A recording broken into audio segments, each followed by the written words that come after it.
Well, I just got done watching Conspiracy Road Trip, and I'm glad to say that there's a new series on it. And the recent episode that just aired last night was the 7/7 bombing conspiracy. And I'm not going to go into the conspiracy. What I really want to assess is what happened to the people on the show. Because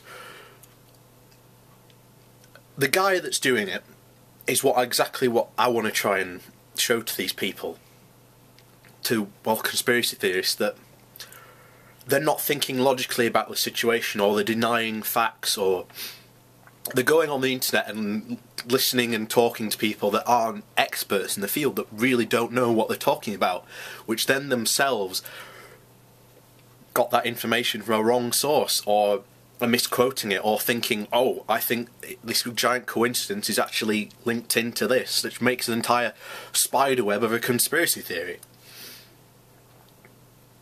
Now, the two girls in the show definitely turned around. One, about halfway through, just said, "Yeah, you know what? It's all bunk. You can't. It's not real." And so then they pretty much went off the no longer believed in them. And then you have the two guys. Now, one of the guys from the start was very, very conspiracy, the government did this, blah, blah, blah, blah, blah. And then you had another guy from Leeds We Are Change.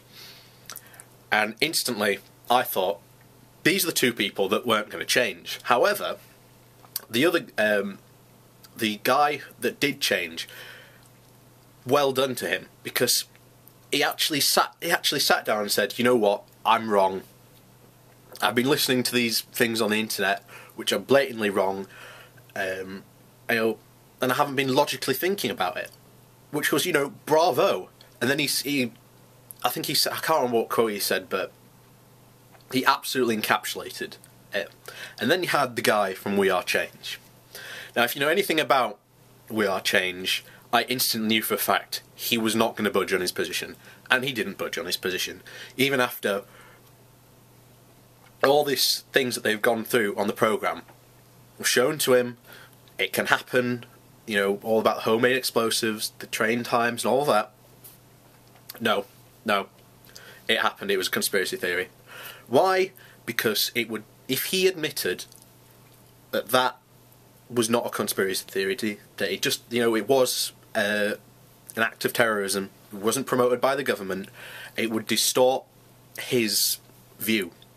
Because, again, people from We Are Change have got their own view of the world, and quite frankly, the 7/7 conspiracy theory fits very well into their worldview, and if they were to, stop believing in that, then it would basically destroy their own view. It'll be very interesting to see whether the guy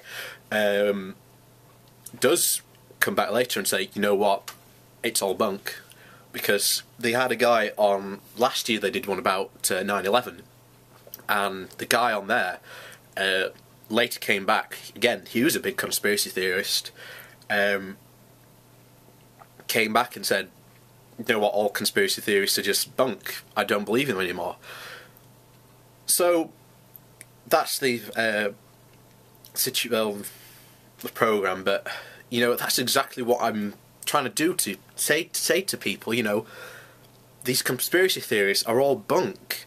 There's no logic behind them. There's no real evidence. It's all circumstantial or absolute coincidence. So it doesn't surprise me that the We Are Change guy didn't budge, but the other guy I was quite surprised about, and quite happy that it proves, yes, you can convert a conspiracy theorist. So there you go.